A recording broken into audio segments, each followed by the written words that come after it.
So, hi, I'm Sarah from The Upcoming. Such a pleasure to be able to speak to you today. How are you? I'm good. How are you doing? I'm great, thank you.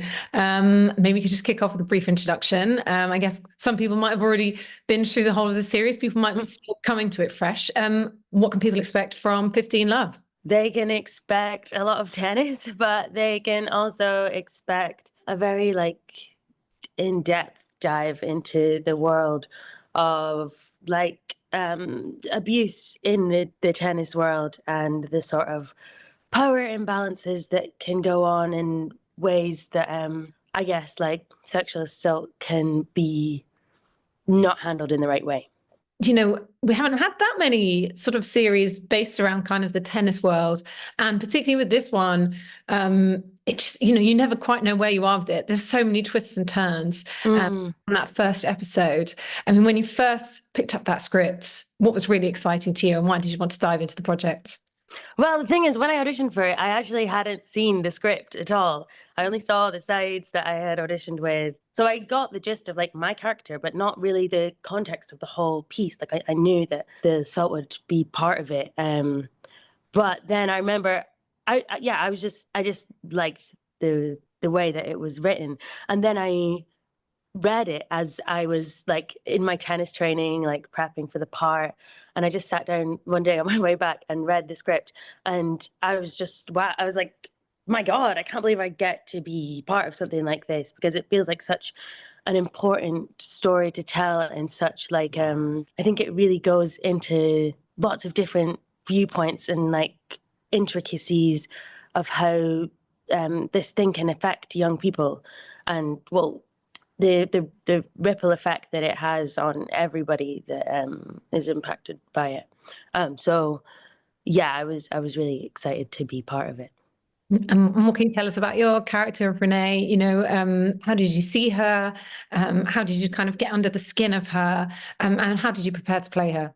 I found Renee quite similar to myself, which was interesting. And then I read the last episode and I was like, goodness, like I was like, wow, this gal has a lot going on.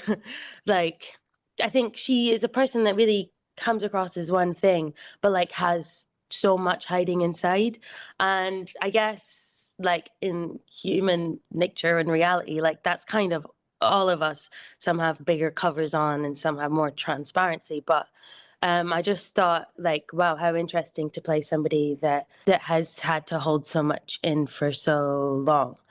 I find like in characters that pull between like what you hide and what you show is really something that like draws me to a part. So yeah, and I prepared by doing a lot of research, doing a lot of tennis, and really just like trying to find the similarities and then the differences and really learn about those differences and stuff.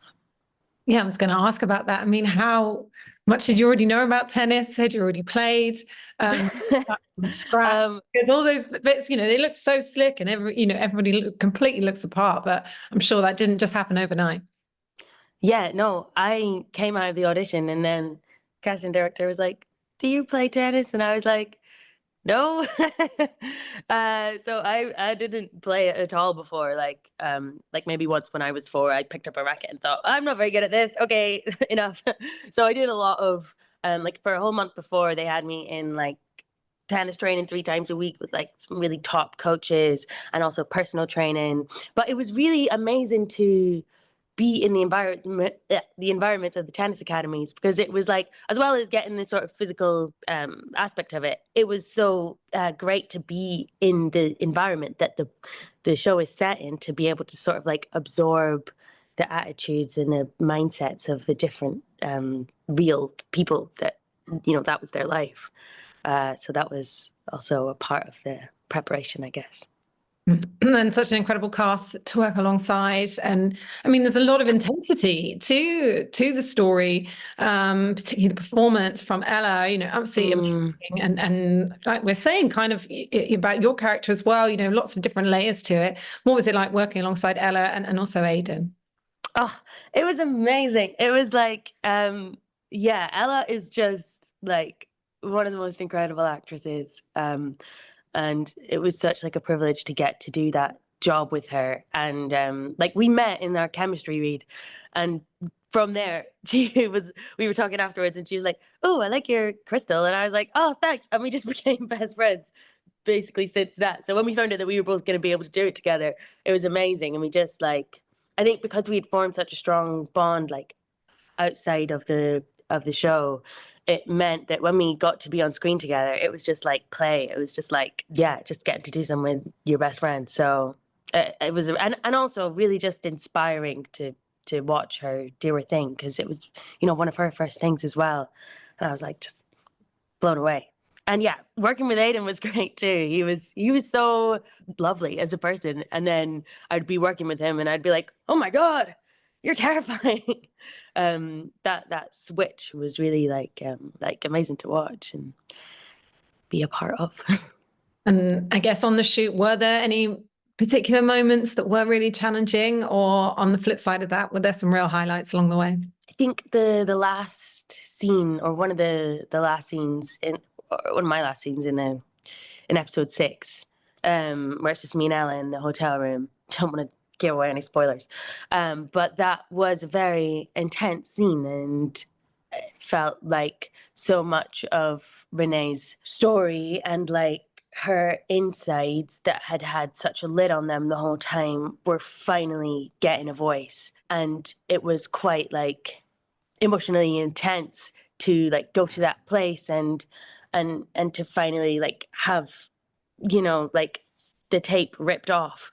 That was quite challenging to film, but also just really rewarding to get that bit of the story out, I guess. But also challenge and highlight was Wimbledon, because we like went to Eastbourne to film it, and it was like set up all like Wimbledon would be, and it was really amazing to like feel the scale of it and the vastness, and like actually be in the environment that, well, not the environment, but like a slice of the environment that Renee would have been in that moment. And it was quite a lot of pressure, I guess, to go to be in a Wimbledon athlete player, and like all the training that I had done to like kind of lead to that moment, to like unleash it. It was a lot of pressure, but also like really just fun.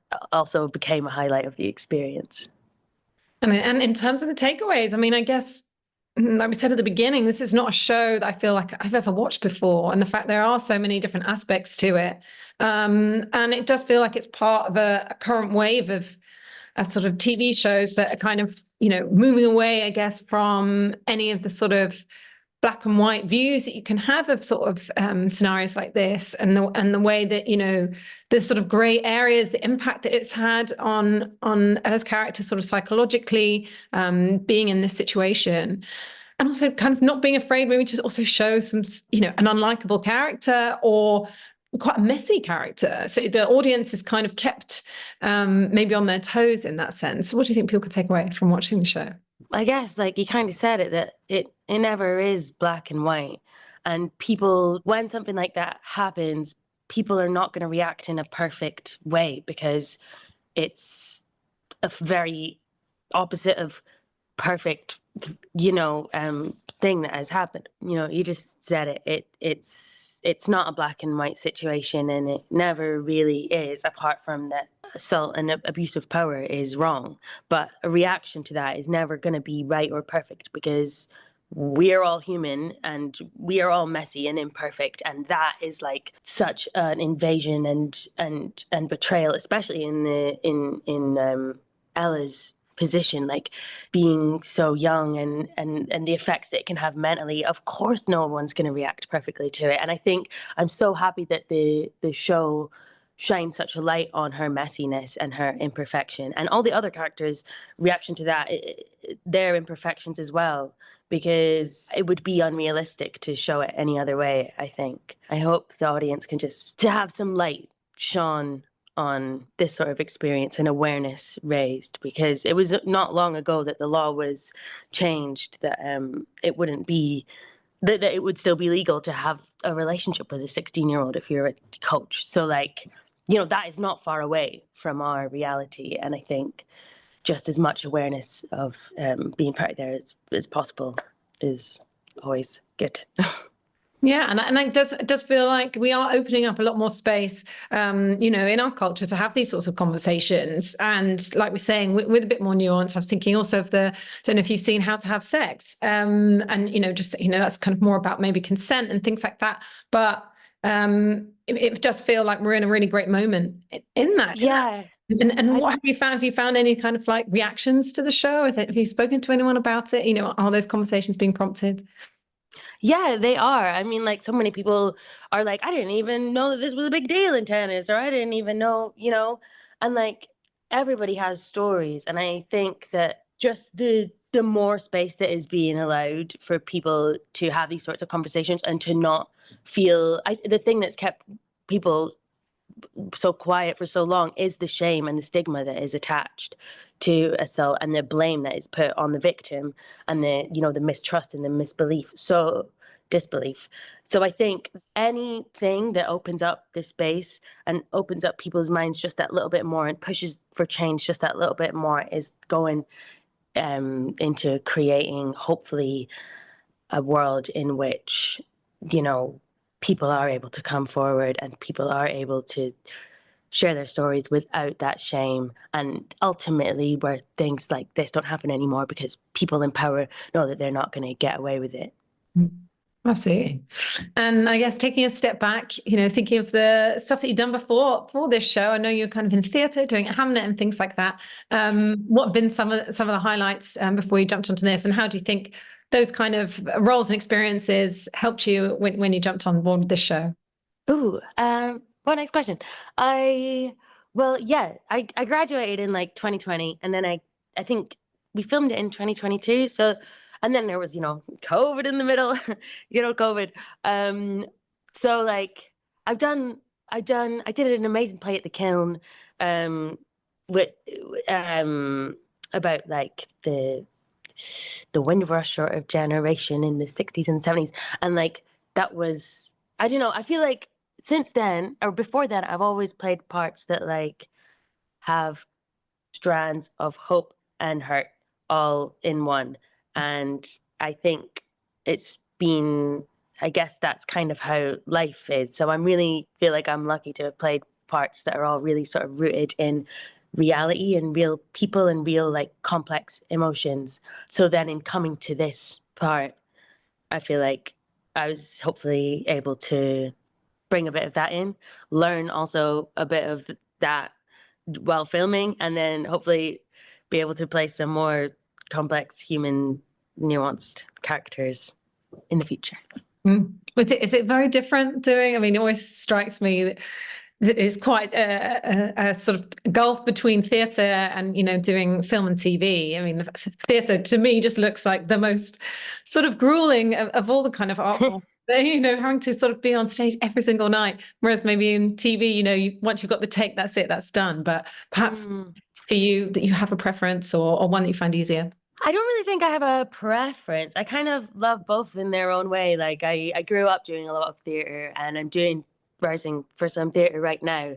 So like that's the one that's at the forefront of my mind. But I find like in a way grueling, but to do it over and over again. But I think it's also sort of a gift to be able to do it over and over again and to be able to like find new things in it, and never be having to strive for perfect, because you could do it perfect one night, and then the next night you still have to tell that story. You still have to, you know, I feel like you're always reaching for better and for more. And also, yeah, I don't know, but I also would love to be doing some more film in the future, because I think it's just like such a different, much more like intimate practice, and in a way that theater you can really stretch reality or show reality in a whole different magic light. You in theater, I mean, in TV, it's so much you only have reality in a lot of the time, or you're holding on to reality a lot more. And like I really want to tell real stories about real humans and real life, because life is tough and messy and hard and beautiful. And I think, yeah, it would be good to be able to portray that on screen as well. Absolutely. And can you tell us what you might be in then next? Where can we see Oh you? yeah. I'm in this play called Protest by Hannah Lavery, and it's doing a tour of the UK. Um, we're opening next week in Edinburgh at the Travers. We perform it in London mid-February. So it's a really beautiful play. I'm excited to do it. And in terms of, your sort of future aspirations, is there a play you'd love to perform, a theatre you'd love to be in, or, if it's film and TV, a director or a genre you'd like to try? My goodness. I always hate this question because it's so like it feels like, so much out there. It's hard to like pin down one thing because honestly, like it doesn't really matter for me the wider context. Like my main thing is to tell stories that I'm really passionate about. Like, I don't know, things that reflect life, how it really is. But I mean, I'd love to, work at the National, and I'd love to do some dark comedy sort of like series or film or something like that. Like, I'd love to do anything as long as it feels real. I'm also working on some music as well at the moment, so I'd love to get um, I'd love to get finished with that as well, so I can put some stuff out and just create. What kind of music? Like singing or? Yeah. Like I play the guitar and the piano and stuff. So I spent like in the times I've not been working, I've just been like sitting in my room with my little recording setup, like playing my little songs on guitar, and messing around with all the production and stuff. And that's like another major passion of mine. So it's it's nice to be able to tell stories in that way as well. Yeah, amazing. Completely multi-talented. And do you feel there's a lot of opportunities out there now? I mean, I don't know. I guess it's different for each generation, but maybe it does feel like the fact that we don't have to go so much the traditional routes like you did have to in the past, whether that's in the music industry or whether that's in theatre and film and TV. Do you think it's, there are a lot of opportunities out there, or is it still very hard to kind of crack in and make your way? I don't know. I feel like the industry is kind of like roller coaster twister sort of situation. Like I I can't say I've had some wonderful experiences and also times when it's been difficult, and but I think it's definitely, changed a lot by like the digital age and being able to do self tapes, and it just means that like the opportunities are there in such a different way and able to be like more far reaching, which I think is a great thing. But hey, we're just at the start of the year, so I guess we'll see how it all goes. But I just like to sort of take whatever is in the moment and make the most of it, I guess. And would that be your bit? I was going to say, do you have any tips or advice for other people who maybe want to follow in your footsteps and break into the industry? What's your top In tip? my footsteps. I guess just like find out what you love and figure out like what makes your heart sort of swell and sing and scream and be hungry, and just follow whatever that is. Like I found in an industry that you're so out of control of, the one thing that like grounds me in it and like keeps me going is passion and wanting to reflect. I don't know, just wanting to put a mirror up to the world and make people feel not alone. I guess that's what I feel art is to me. So yeah, I guess just find the thing that makes your heart sing. Wow, so beautifully put, very poetic. Well, thank you so much for sharing all that with me. And if people who haven't yet seen 15 Love, can't wait for them to see it. And of course, your new play coming up soon. Thanks a lot. Yeah, thank you so much. It was lovely to Nice to speak to chat you. to you. Thank you.